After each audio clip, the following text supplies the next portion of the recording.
Yeah.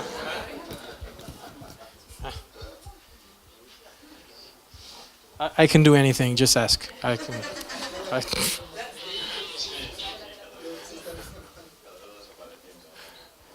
are we good?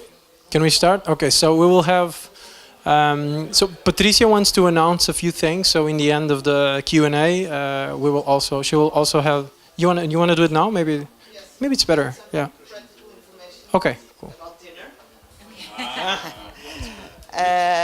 It should be in Hotel Mundial, so it's a walking distance. I don't know if you want me to send an email, or I can ask Carlotta to send an email for everyone, or... It's not at the same place that because yesterday we received an email. Yes, we received already. Oh yeah? Well, information's are... I don't remember the name of the place. It was a secret. Oh, it was you, George. You revealed the secret. Okay, so that's taken care of. And the other thing is that we had this cancellation on Second Home tomorrow. So we cannot visit them. I'm sorry, but it's a private acceleration incubator. So they decided and they cancelled on us on last minute. I'm so sorry. But I'm sure you'll love Startup Lisboa and Enter, which is also a private incubator, and we'll have a good time. Okay? Thank you very much. I'll leave it to Rui. All right. So you ruined the surprise about the restaurant and about dinner. It reminds me of the last wedding where I was, where what's the name of those actions? No, a flash mob was announced. You know, well, now it's time for flash mob. Can you please come? Like, it's just ridiculous. Just ruins the whole thing. Okay. Okay. So directly to you, questions to Martin and to João. Who wants to start? Okay, Antwerp. Yes. The open data, it's all real-time data, or is it static data? We have all is this microphone working on the table? Yeah, so you can use this microphone. It's okay. Sure. Thanks. We have all kinds of data, static data and online data. But with the platform, we certainly will have more data in real time.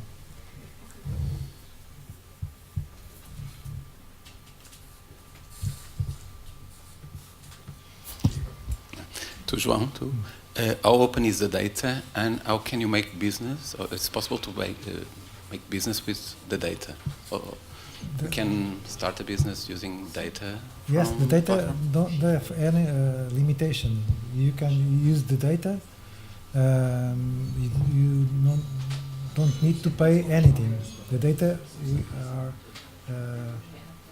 free. Yes, open. But not all, of course. When you have All the sensors, data. when you All have the data. sensors, No, sometimes all- you can have problems with All the data in the portal are open. in the portal. Yes.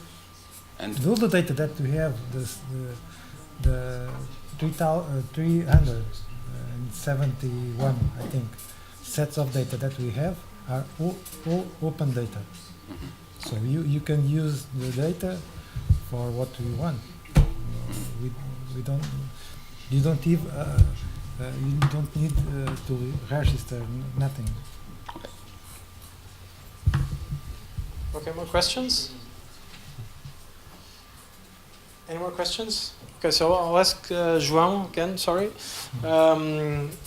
Martin, I will go back to you in a moment. No, you don't. Maybe. No, I will. I'll bombard you with questions. What's like the biggest challenge? First, what are the big differences between the IOC and the laboratory? I'm sure that there's a lot of differences between them. I suppose the laboratory is something like an R&D or like office. But what are first the main differences between the IOC and the laboratory, and then what are the biggest challenges in terms of human resources? Because you said it was the difficult part would be to hire these people. How are you tackling this, and how will you find the people to work in the IOC and to work in the laboratory? I explain. Badly. The big problem is the integration of the information. Integration of the information of the service, information for the IOC, and information for the open data portal. it's very difficult to the service to give data. Now, the main question is data for what? You want the data for what? And is the wrong question now. We need the data for things that we don't know what are. So the main question is to bring the service, the different service of the city hall to the IOC, to the platform. This is more difficult. For many services, for the many users of this kind, for the users of this kind of platform or service, this is clear. It's not difficult to understand what we talk, but for many people, open data, this kind of platforms are gadgets, are small things that don't have a big impact on their lives. So we need to bring these people to use this data, and that is more the most difficult. The most difficult is to bring these people. The difference in the IOC and the laboratory, the IOC will manage the everyday of the city is very clear. The laboratory is important, but because we need to work the data that we will have in the platform and to bring good analytics, intel about this data, and deliver this data to different users. The user in the service of green spaces, of the waste management, of the social area, to the different users, we can bring information about that is important for them, and the laboratory is important for that, to take intelligence from the data. Anyone wants to ask a question? I have another one. I think it goes a little bit in line with what he asked you. Like, how did you decide it? Like, you could have stayed in the middle, relating open data. It says open data. It doesn't mean that it has to be everything. How did you decide it? Like, was there a way in the middle? No. Or how did you decide it just, okay, we have to make this 100% open to everyone? Yes, the Charter of Principles that was approved in the City Hall defined that all the data in the data portal will be open. So it's data generated by the city, or if can you ask companies to share their data too? 80% of the data are of the city. 20% of the data are the different partners. We have already 13 partners in the portal. In the future, we think we will have more data. And who is partner? Can you give an example? Utilities, transports, statistics, different kind of environmental data, and different kind of data. Sorry, how do you decide which kind of data is important to the user? We don't decide. We bring the data. We put the data in the portal. Okay. The user. You need a strategy to Yes. take the data and running the analytics of this data. I mean, just data doesn't mean information. Yes, but that is the laboratory that do that. The open data portal, we only put the data there. Okay. Okay. We put the data there. We have APIs that can be linked to application about any business that a startup can be developing. Okay. So the open data portal is the repository of data. Okay. Thank you. Can I ask? But do you have like already any services that are running based on the data? Like has some company launched something based on the data, like new services or new products or something like In the present, we don't have the platform that we have is developing Secan, is a free platform, and we don't have any information about the users of the data. Okay, we hope until the end of this year we'll have a back office platform that will deliver more information about the users of the data. Okay. And the private sector, if they want to build like applications Yes. on the data, Yes. they are free to commercialize that Yes. how they wish to. All the which. Okay. For example, is one of the data most important is the data about events in the city, because Lisbon have many events in the public spaces, in the theaters, cinemas, and so on.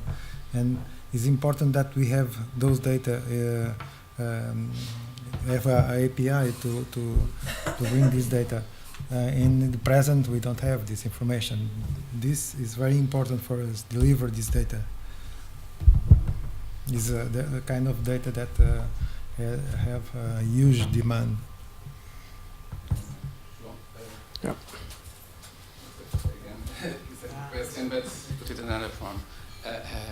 So the portal gives raw data. Yes. Just raw data. Okay.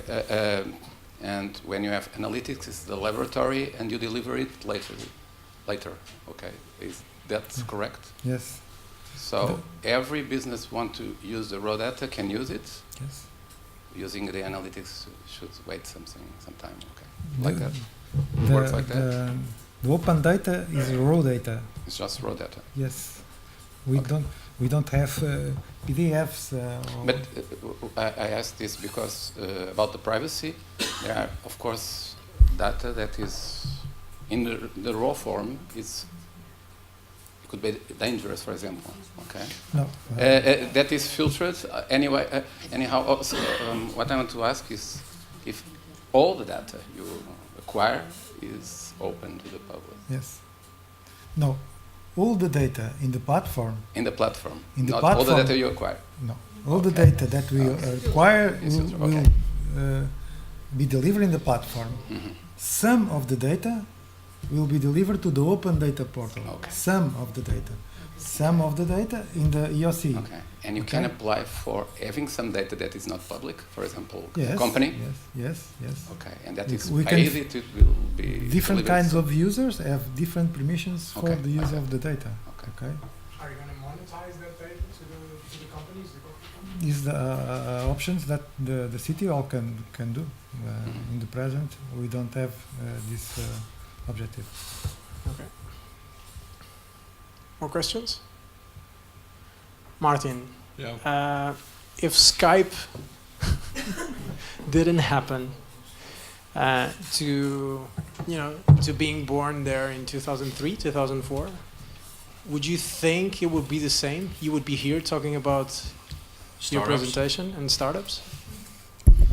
Yeah, I guess like things would have been a lot slower, definitely.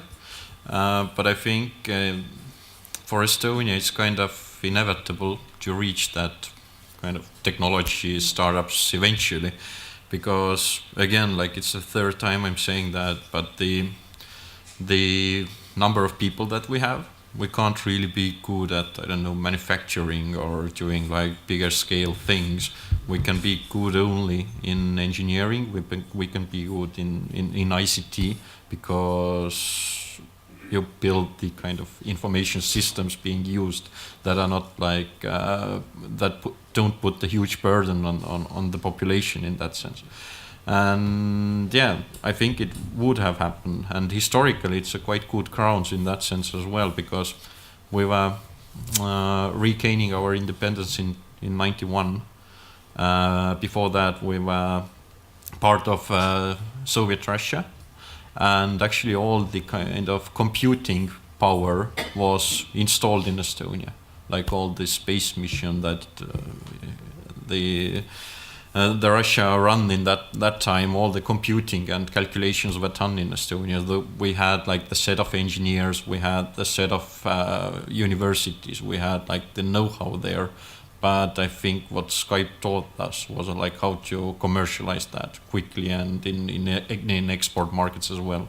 So I think it made like things easier, like it showed the light like in the end of tunnel.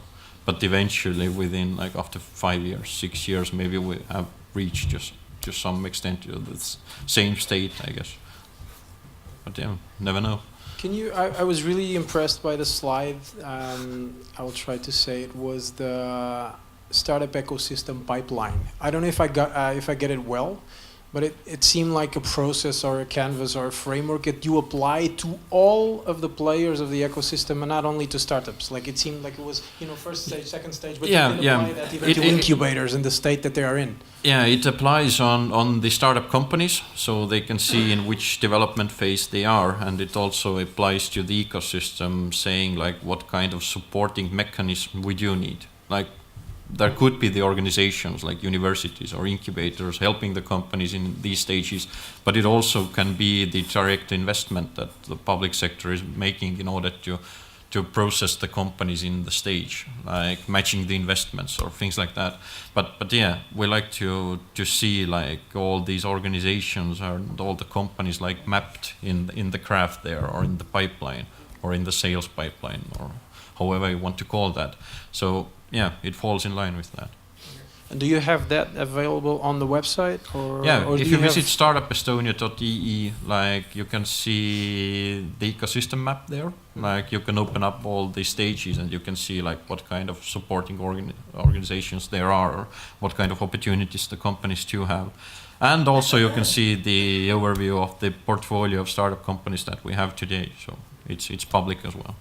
Just one more question, and then I will try to connect you both in one way. My question is, like, there was one slide where you said that you had one goal, which was going from 500 startups to 1,000 startups.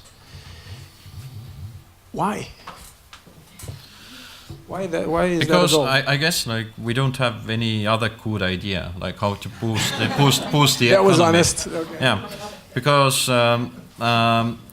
traditional business sectors, they are quite predictable in that sense. Like we can predict like what is the revenue going to be next year, then year after that, and so on. But in order to see like this huge increase in the economy, then I think like investing to startups is the best chance we got like right now. So meaning, yeah, if we take the ratio, like probably like 1 or 2 companies out of 10 will be successful, then you just need to increase the amount that you have, like in order to make the volumes fit and fit to the economic growth expectations as well. So I think it's not a sure thing, but I think it's the kind of best indication or best hope we like to have. So yeah, that is the main reason. This was a question that I could have been making also Paulo, that was here in the morning, for example, because I don't know, there's always this feeling of growth and growth and growth, and where's the threshold? Where does it stop? Like, you are a really small country, you are doing an incredible job from the numbers that you have. Like, wouldn't it be more interesting to keep it, to maintain it and support the companies who are already in the system and giving them more value than just, trying to raise the number, maybe even losing some of the support that you are now giving, because you will also need to open your structure to support 1,000 companies instead of 500 companies. Yeah, probably, but I think there is definitely the mix, like in the activities that we do. Like there are different like export supporting measures and things like that for the grown companies as well, like R&D investments and things like that. But in general, yeah, I think the kind of the sectors that we are good at, it's again like engineering, machine building, things like that. They are quite tied up or connected to the export conditions that we have, and by that they are quite like determined or predictable as well. So I think like if we would know that if we invest like all the money that we have today to one company and they will bring us the nirvana, or I don't know what to call that, then we will probably do that, but we don't know. And I think we need to like mix that or keep the kind of options there on the table. Do you see Like going to João's presentation, like do you have any projects within that specific area, or are you making any developments on trying to also to have a project on open data? I think our governmental or like the public sector data is already quite open, meaning that as we have like these digital transactions, like we don't like do things like physically. We don't submit papers or do nothing like that, and we sign documents digitally. Then the public sector or the government has a lot of e-services installed, and it automatically means that the data is like public. But what we are struggling with is definitely like security issues. Like there are a lot of personal data, a lot of delicate data, for instance, in the areas of medicine, for instance. But still, I can have my prescriptions online. I can go to the pharmacy and have like the medicine if I need, and I can validate myself with the ID card.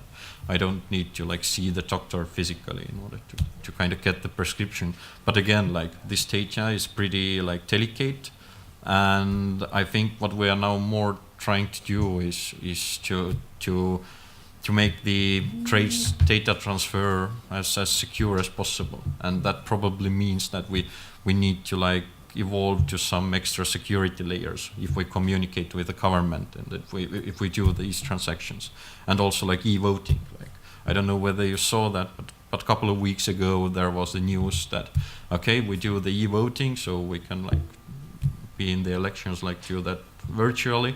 But there is like a group of hackers that are basically capable of transferring that. And they was presenting the data, saying that, okay, now what are I going to do about that? And I think it's quite normal and natural. Like there was no like huge crisis in the country, like, oh, what will happen now? And our government will fall and everything will be teared apart. But I think we need to like more consider that. Like making things open, I think it's inevitable. Like sooner or later, like all these data must be like publicly accessible. But I think the security is like the number two thing that needs to be considered. But yeah, there are plenty of data available, and plenty of data that the startup companies and grown companies and all the like tech companies are using in order to provide like new services. It's to do with transportations, like smart city solutions, I don't know, street lighting, for God's sake. Like there are a lot of like these things that are appearing, and but yeah. Where is Estonia and where is Portugal in a scale from 0 to 10 in terms of development of this specific area? You know, making data open to citizens and to companies and to the state itself. Like, are we super developed, or of course we are in the middle of that process? But looking at Europe, for example, which is the country? This is a kind of personal question. What's the countries who are more developed in this specific field? We are in the beginning. We are at the beginning. Okay. Yes. When we talk about open data, we are the main goal is deliver data that links that links machine to machine. The machines. This is the main goal. In Portugal, the Open Data Portal of Lisbon, I think this is more rich. Porto has also some initiatives, but I think is stolen. They don't have new data for some time. Europe, London have a good data portal, open data portal. United States, they have also big tradition in this area, and so many countries in Europe have data, but Portugal is in the beginning. We have more than 300 sets of data, but many of these data are data that they're not relevant for a startup to use directly. They can be important for transparency, for a journalist, for an investigator, but we have many sets of data that don't have use. No. Data like the events, like the transport. We have information about transport. Okay, that is important. but we need more data and better data. Data in real time.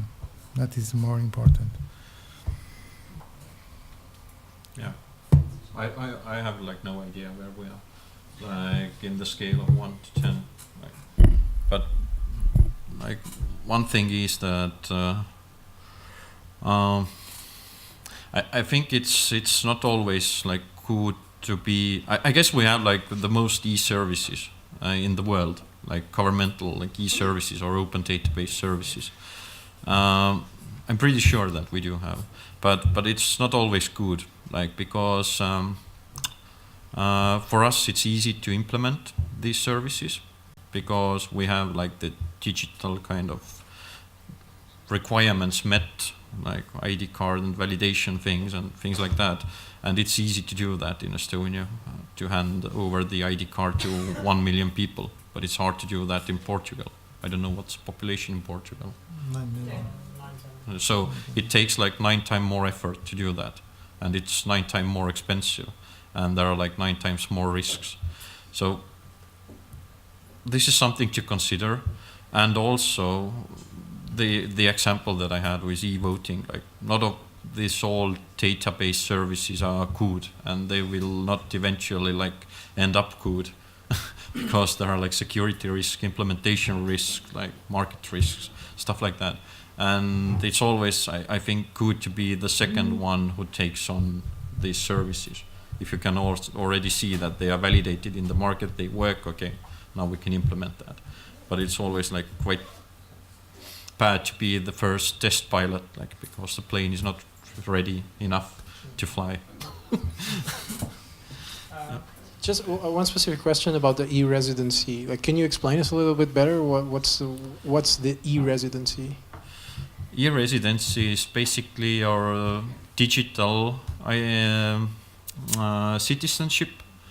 So it means that you can become the citizen of Estonia virtually, meaning you are physically live in Portugal, but you will be given the ID card if you visit our embassy, give all the biometric data, and we do the background check. So if I want to go so there, you go to the embassy of Estonia, you say, okay, I want to become the resident. Mm-hmm. They take your biometric like measures, and they will give you eventually the ID card, which looks like a small ID card with a microchip. And after that, you are free to use all the Estonian e-services. I mean, like banking, communicating with tax authorities, establishing companies, do transactions with the companies. I don't know, sign labor contracts, like take the employees there, but you don't need to be there physically because you can do that online. So it's a digital citizenship, and it's the opportunity for you to launch the company or to the business in Estonia. Is it working? Like, are you gathering more, more people interested in going to Estonia? We are definitely considering that as a startup project, and I think e-residency is more a platform, not a solution, in that sense that we have made that possible, and now we are expecting private sector to build more and more services on top of that. Yeah, so today you can do the basic stuff. You can run your business like pretty easily in Estonia by living in Portugal, for instance, and you never have to go or be in Estonia. But if it comes to the statistics, then there are definitely like trust issues. Like if you are like describing that to people outside the community, that the small community that we have, they say that, okay, there must be like something hoax about that, like it doesn't like work like that, or you will steal the data and things like that. But it's to do with the kind of marketing, and we need to show that, okay, it's really like it really works. But when it comes to statistics, then I think we have something around like 20 to 25,000 e-residents, and they have established maybe something around 4,000 or 5,000 new companies or something like that. So, and the main countries are ex-Soviet, like Ukraine, Russia, Belarus, who want to like start their operations in EU. As I understand, you use this e-residency to get new taxpayers, yes? Yes, we're getting new taxpayers as well. But historically, the main reason why we launched the e-residency, it was to do with the fact that the companies from Estonia and if they are communicating or doing transactions with investors, then normally they move away from Estonia, because the investors were not convenient. They didn't find convenient to do like business in Estonian legal environment. It was maybe too transparent for them and things like that. Yeah, for instance, if you're a German company, you want to, or a German investor, you want to invest your Estonian company, then probably the company moves to Germany because the investors feel more convenient there to do the transactions. And normally like the R&D lives in Estonia or something like that. And we wanted just to give the investors the kind of open access to the business environment through the digital kind of. Okay, I asked this question because I've got another one. Have you encountered any problems regarding another countries with this residency? Because in Poland, tax services and tax authorities, they don't like when people establish companies outside of Poland because they avoid paying taxes. In Warsaw, and because it is more and more popular to establish company in Great Britain or in Czech Republic because it's simpler. The taxes are much more convenient to pay, so that a lot of people decide to register a company outside of Poland and to run out from our country with taxes. And have you encountered any problems with, I don't know, with this matter? We haven't had any encountered any problems with that. Like no other country declared war on Estonia or something like that. So nothing too serious. But yeah, that's definitely the issue because the tax system across the EU, it's not similar. There are quite big differences. And what I also need to say is that Estonia is not a tax paradise in that sense. It's not too cheap to run or establish the company there as well. But still, you've got more than 5,000 companies established in that way. So yes. it must mean that you are able to create conditions. No, apart from taxes that are convenient to have a company there. The conditions, it's based on how convenient it is to do things. And the convenience is the number one thing that why these companies are established there. And when it comes to the general policy in EU, then probably we can't really say that we want to close down the borders and we don't want the entrepreneurs to move to other countries and we need to keep this in our inner circle and it doesn't really fall in line with the EU policy in general because we want to generate the open platform, we need to be open, we need to do the transaction between the countries and probably I'm pretty sure within 5 years or 6 years there will be at least 10 European countries that have the exact same service installed. And I think in that point we are in the competition. And the governments, they are in more fierce competition that they have ever been. And this is the reason why you should maybe overlook or manage your tax system better. And it kind of gives the initiative to do that better. It's the same thing with commercial banks. If you see the startup company that is doing in financial sector something cheaper than the traditional central banks or commercial banks, they start to move and they redefine the services and do things better. And I think the same goes with the governments. If you open that up, that I, as an entrepreneur, I don't need to be in Poland. I can be the entrepreneur in Estonia as well, or in Switzerland, or not Switzerland, but Portugal. Then I should do that. There is no obstacles that are keeping me from that. So. Okay, we ran out of time. Any more questions? Otherwise, we will have to close. Good. So. Some applauses for these gentlemen. Congrats, great presentation. Thank you. Okay, so Martin, João, obrigado. Thank you. Thanks. We will have a coffee break now until 4:30. Okay, and afterwards we will have 2 parallel sessions. So the first one, the steering committee will meet in this room around here, and the stakeholder meeting will be here in this place, and we will have 2 topics. How should the public sector support the startup ecosystem by Luís Felipe Campuzano from Seville. And the other topic is Business Incubator Cottbus by Marcel Linge. And we will be having a discussion until, I think, it will be about an hour, right, Patricia? Yeah. Yeah, 1 hour discussion. So from 4:30 till 5:30, okay? After that, you will have some time, and then we will go and have dinner to that special place that no one knows, which is called Hotel Mundial. And I'll meet you there at 8:30, okay?